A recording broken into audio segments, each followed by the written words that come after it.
Hi student, teach for class 7th। बच्चों, आज हम लोग हिंदी फर्स्ट में लेसन 11 की रीडिंग करेंगे। लेसन 11 हमारा है नमक का दरोगा। यह एक बहुत अच्छी कहानी है और इसको सब लोग रीड कर लेना। जब नमक का नया विधान बना और ईश्वर प्रदत्त वस्तु का व्यापार करने का निषेध हो गया तो लोग चोरी छिपे इसका व्यापार करने लगे। अनेक प्रकार के छल प्रपंचों का सूत्रपात हुआ। कोई घूस के से काम निकालता था, कोई चालाकी से। अधिकारियों के पांव बाहर थे। पटवारीगिरी को सर्वसम्मानित पद छोड़कर लोग इस विभाग में नौकरी पाना चाहते थे। मुंशी बंशीधर भी रोजगार की खोज में निकले। उनके पिता एक अनुभवी पुरुष थे। समझाने लगे, बेटा, घर की दुर्दशा देख रहे हो, ऋण का बोझ से दबे हुए हैं। मैं कगार पर कब वृक्ष हो रहा हूँ, न मालूम कब गिर पड़ूँ। अब तुम ही घर के मालिक मुख्तार हो। नौकरी में ओहदे की ओर ध्यान मत देना। ऐसा काम ढूंढना जहाँ कुछ ऊपरी आय हो। मासिक वेतन तो पूर्णमासी का चाँद है जो एक दिन दिखाई देता है और घटते घटते लुप्त हो जाता है। ऊपरी आय बहता हुआ स्रोत है जिससे सदैव प्यास बुझती है। वेतन मनुष्य देता है, इसी से उसमें वृद्धि नहीं होती। ऊपरी आमदनी ईश्वर देता है, इसी से उसकी बरकत होती है। तुम स्वयं विद्वान हो। इस उपदेश के बाद पिताजी ने आशीर्वाद दिया। वंशीधर आज्ञाकारी पुत्र थे। ये बातें ध्यान से सुनी और तब घर से चल पड़े। अच्छे शगुन से चले थे। जाते ही नमक विभाग के दरोगा पद पर प्रतिष्ठित हो गए। वेतन अच्छा था और ऊपरी आमदनी का तो ठिकाना ही न था। वृद्ध मुंशी जी को सुख संवाद मिला तो फूले न समाये। जाड़े के दिन थे और रात का समय था। नमक के सिपाही चौकीदार नशे में मस्त थे। मुंशी बंशीधर को यहाँ आए अभी कुछ महीने से अधिक न हुए थे, लेकिन इस थोड़े समय में ही उन्होंने अपने कार्यकुशलता और उत्तम आचरण से अफसरों को मोहित कर लिए थे। अफसर लोग उन पर बहुत विश्वास करने लगे। नमक के दफ्तर से 1 मील पूरब की ओर जमुना बहती थी। उस नदी को नाव का एक पुल बना हुआ था। दरोगा जी किवाड़ बंद किए मीठी नींद में सो रहे थे। अचानक आंख खुली तो नदी की प्रवाह की जगह गाड़ियों की गड़गड़ाहट थी। मल्लाहों का कोलाहल सुनाई दिया। उठ बैठे। इतनी रात गए गाड़ियों नदी के पार जाती थी। अवश्य कुछ न कुछ गोलमाल है। तर्क ने भ्रम को पुष्ट किया। वर्दी पहनी, तमंचा जेब में रख और बात ही बात में घोड़ा बढ़ाए हुए पुल पर आ पहुँचे। गाड़ियों की एक लंबी कतार पुल के पार जाती देखी। पूछा, किसकी गाड़ियाँ हैं? थोड़ी देर तक सन्नाटा रहा। आदमियों ने कुछ कानाफूसी हुई। तब आगे वाले ने कहा, पंडित अलोपीदीन की। कौन पंडित अलोपीदीन? दातागंज के मुंशी बंशीधर चौके।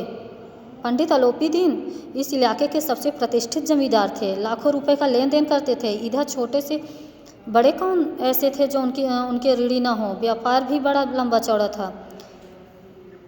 मुंशी जी ने पूछा, गाड़ियाँ कहाँ जाएंगी?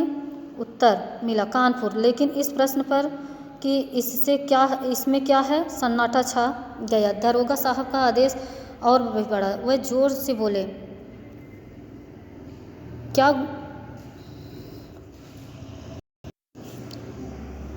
क्या गूंगे हो गए हो? हम पूछते हैं, इनमें क्या लदा है? जब इस बात का कोई उत्तर नहीं मिला तो उन्होंने घोड़े को एक गाड़ी से मिलाकर बोरे को टटोला। यह नमक के ढेले थे। पंडित अलोपीदीन अपने सजीले रथ पर सवार कुछ सोते कुछ जागते चले आ रहे थे। अचानक कई गाड़ीवानों ने घबराए हुए आकर जगाया और बोले, महाराज, दरोगा ने गाड़ियाँ रोक दी हैं और घाट पर खड़े आपको बुलाते हैं। पंडित अलोपीदीन का लक्ष्मी जी पर अखंड विश्वास था। वह कहा करते थे कि संसार का तो कहना ही क्या, स्वर्ग में भी लक्ष्मी का ही राज है। उनका यह कहना यथार्थ ही था। न्याय और नीति सब लक्ष्मी के खिलौने हैं। इन्हें वह जैसे चाहते हैं नचाती हैं। लेटे ही लेटे गर्व से बोले, चलो हम आते हैं। यह कहकर पंडित जी ने बड़ी निश्चिंतता से पान के बीड़े खाए, फिर लिहाफ ओढ़े हुए दारोगा के पास आकर बोले, बाबूजी आशीर्वाद कहिए, हमसे ऐसा कौन सा अपराध हुआ कि गाड़ियाँ रोक दी गईं? बंसीधर रुखाई से बोले, सरकारी हुक्म। पंडित आलोपी दीन ने हंसकर कहा, हम सरकारी हुक्म को नहीं जानते, न तो सरकार को। हमारी सरकार तो आप हैं, हमारा और आपका तो घर का मामला है। हम कभी आपसे बाहर हो सकते हैं? व्यर्थ का कष्ट उठाया, यह हो नहीं सकता कि इधर से जाए और इस घाट के देवता को भेंट न चढ़ावें। मैं तो आपकी सेवा में स्वयं ही आ रहा था। बंसीधर पर ऐश्वर्य की मोहनी बंसी का कुछ प्रभाव न पड़ा। ईमानदारी की नई उमंग थी। कड़क कर बोले, हम उन नमक हरामों में से नहीं जो कौड़ियों पर अपना ईमान बेचते फिरते हैं। आप इस समय हिरासत में हैं, आपके कायदे के अनुसार चालान होगा। बस मुझे अधिक बातों की फुर्सत नहीं है। हवलदार बदलू सिंह, तुम इन्हें हिरासत में ले चलो, मैं हुक्म देता हूँ। पंडित आलोपी दीन स्तंभित हो गए। गाड़ी वानों में हलचल मच गई। पंडित जी ने जीवन में कदाचित यह पहला ही अवसर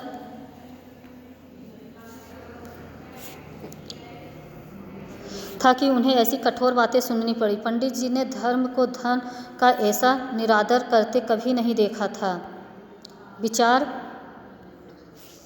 आया कि यह अभी उदंड लड़का है, माया मोह के जाल में अभी नहीं पड़ा है, अल्हड़ है, झिझकता है। बहुत दीन भाव से बोले, बाबू साहब ऐसा न कीजिए, हम मिट जाएंगे, इज्जत धूल में मिल जाएगी। हमारा अपमान करने से आपको क्या हाथ क्या आएगा? हम किसी तरह आपसे बाहर थोड़े ही हैं।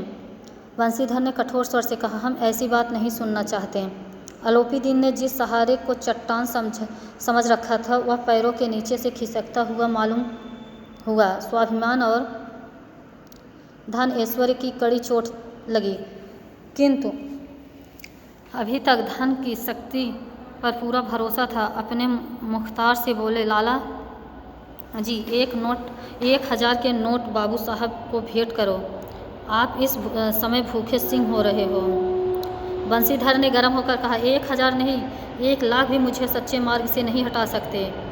बंसीधर ने अपने हवलदार को ललकारा। बदलू सिंह पंडित आलोपी दीन की ओर बढ़ा। पंडित जी घबराकर 2-3 कदम पीछे हट गए। अत्यंत दीनता से बोले, बाबू साहब, ईश्वर के लिए कुछ मुझ पर दया कीजिए। मैं 25,000 पर निपटारा करने को तैयार हूँ। असंभव बात है। 30,000 पर किसी तरह से संभव नहीं। क्या 40,000 पर भी नहीं? 40,000 नहीं, 40 लाख पर भी असंभव है। बदलू सिंह, इस आदमी को अभी हिरासत में ले लो। अब मैं एक शब्द भी नहीं सुनना चाहता। धर्म ने धन को पैरों तले कुचल डाला। आलोपी दीन ने एक हष्ट पुष्ट मनुष्य को हथकड़ी लिए हुए अपने तरफ आते देखा। वह चारों ओर निराशा के कतार दृष्टि से देखने लगे। इसके बाद मूर्छित होकर गिर पड़े। जब दूसरे दिन पंडित आलोपी दीन अभियुक्त होकर कांस्टेबल के साथ हाथों में हथकड़ियाँ, हृदय में ग्लानि और क्षोभ भरे लज्जा से गर्दन झुकाए अदालत की तरफ चले तो सारे शहर में हलचल मच गई। सभी लोग विस्मित हो रहे थे। इसीलिए नहीं कि आलोपी दीन ने क्यों यह कर्म किया, बल्कि इसलिए कि वह कानून के पंजे में कैसे आए। बड़ी तत्परता से इस आक्रमण को रोकने की निमित्त वकीलों की एक सेना तैयार की गई। न्याय के मैदान में धर्म और धन में युद्ध ठन गया। बंसीधर चुपचाप खड़े थे। उनके पास सत्य के सिवा न कोई बल था, न स्पष्ट भाषण के अतिरिक्त कोई शस्त्र। गवाह थे, किंतु लोभ के डावाडोल। यहाँ तक कि मुंशी जी को न्याय भी अपनी ओर से कुछ खिंचा हुआ दिखाई पड़ता था। वह न्याय का दरबार था, परंतु उनके कर्मचारियों पर पक्षपात का नशा छाया हुआ था। किंतु पक्षपात और न्याय का क्या मेल? जहाँ पक्षपात हो वहाँ न्याय की कल्पना भी नहीं की जा सकती। मुकदमा शीघ्र समाप्त हो गई। डिप्टी मजिस्ट्रेट ने अपनी तजवीज़ में लिखा, पंडित आलोपी दीन के विरुद्ध दिए गए प्रमाण निर्मूल और भ्रमात्मक हैं। वकीलों ने यह फैसला सुना और उछल पड़े। पंडित आलोपी दीन मुस्कुराते हुए बाहर निकले। जब बंसीधर बाहर निकले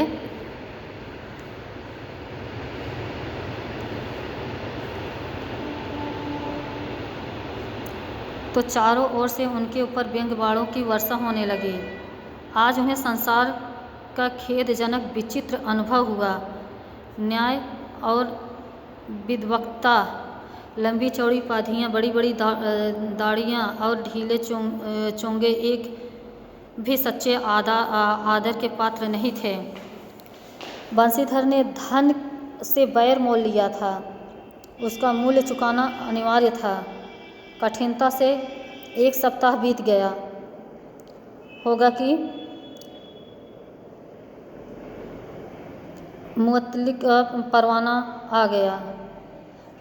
कार्यपरायणता का दंड मिला। बेचारे भग्न हृदय, शोक और खेद से व्यथित घर को चले। बूढ़े मुंशी जी तो पहले से ही कुड़कुड़ा रहे थे कि चलते चलते इस लड़के को समझाया था, लेकिन इसने एक नहीं सुनी। जब मुंशी बंशीधर घर पहुँचे और बूढ़े पिताजी ने समाचार सुना तो सिर पीट लिया। बोले, जी चाहता है कि तुम्हारा और अपना सिर फोड़ लूँ। बहुत देर तक पछताता कर हाथ मलते रहे। वृद्धा माता को भी दुख हुआ। पत्नी ने तो कई दिनों तक सीधे मुँह बात ही नहीं की। इस प्रकार 1 सप्ताह बीत गया। संध्या का समय था। बूढ़े मुंशी जी बैठे राम नाम की माला जप रहे थे। उसी समय उनके द्वार पर सजा हुआ रथ आकर रुका। मुंशी आगवानी में दौड़े, देखा तो पंडित अलोपी दीन है। झुककर दंडवत की और बोले, हमारा भाग्य उदय हुआ जो आपके चरण इस द्वार पर आए। आप हमारे पूज्य देवता हैं, आपको कौन सा मुँह दिखाएं। मुँह में तो कालिख लगी है, किंतु हम क्या करें, अभागा कपूत है, नहीं तो आपसे क्यों मुँह छिपाना पड़ता। ईश्वर निसंतान चाहे रखे पर ऐसी संतान न दे।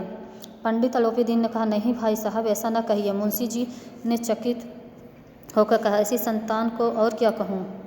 अलोपी दीन ने वात्सल्यपूर्ण स्वर में कहा, कुल तिलक और पुरखों की कीर्ति उज्ज्वल करने वाला संसार में ऐसे कितने धर्मपरायण मनुष्य हैं जो धर्म पर अपना सब कुछ अर्पण कर सके। पंडित अलोपी दीन ने बंशीधर से कहा, दारोगा जी, इसे खुशामद न समझिए। खुशामद करने के लिए मुझे इतना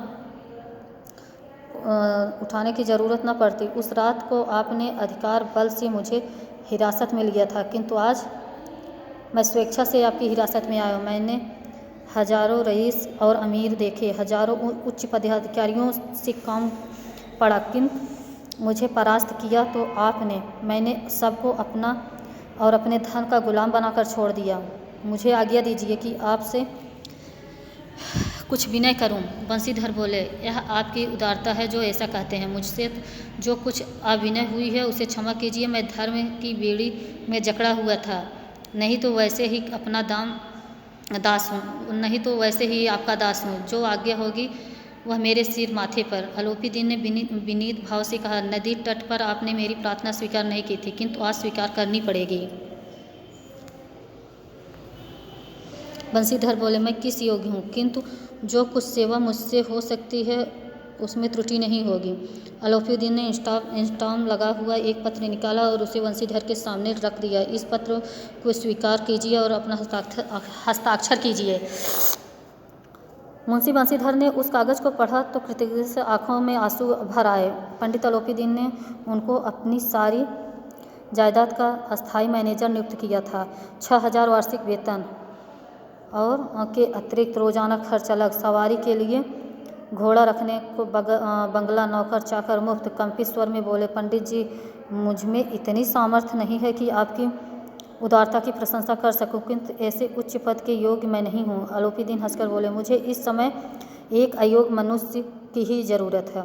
अलोपी दीन ने कलमदान से कलम निकाली और उसे बंशीधर की तरफ हाथ में देकर बोले, न मुझे विद्वता की चाह है, न अनुभव की, न मर्मज्ञता की और न कार्य कुशलता की। इन गुणों के महत्व का परिचय खूब पा चुका हूँ। अब सौभाग्य से लीजिए और अधिक सोच विचार न कीजिए, दस्तखत कर दीजिए।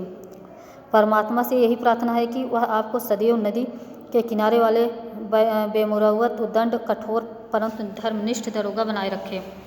बंशीधर की आंखें डबडबा आई। हृदय में संकुचित पात्र में इतना आसान न समझ सका। एक बार फिर पंडित जी की अलोपी दीन ने प्रफुल्लित होकर उन्हें गले लगा लिया। बच्चों, यह कहानी है, आप इसको समझ लेना। यहाँ पे ईमानदारी देखो, सत्य के सामने असत्य को झुकना पड़ा, मतलब ईमानदारी और सत्यता की हमेशा जीत होती है। इस कहानी से हमको यही शिक्षा मिलती है। आइए अब इसके वर्ड मीनिंग को देख लेते हैं। आप लोग कॉपी पे इसको राइट कर लेना। ईश्वर प्रदत्त, ईश्वर द्वारा दिया गया। तजवीब, सुझाव, निर्मूल, गलत, बिना आधार का। निषेध, मनाही, सर्वसम्मानित, सबके आदर योग्य। हिरासत, बंदी, कैद, भ्रमात्मक, संदेह पैदा करने वाला। कोलाहल, शोर शराबा। स्तंभित, हक्का बक्का होना। कार्यपरायणता, कार्यनिष्ठ। मुअत्तली, अस्थायी रूप से पद से हटाना। निलंबन, अभियुक्त, अपराधी। बेमुरौवत, बिना लिहाज के। पुष्ट, मजबूत। मर्मज्ञता, विषय की समझ, प्रफुल्लित, प्रसन्न। बच्चों आप लोग वर्ड मीनिंग को कॉपी पे राइट कर लेना। इसके एक्सरसाइज और क्वेश्चन आंसर के साथ हम नेक्स्ट वीडियो में मिलेंगे। तब तक के लिए धन्यवाद।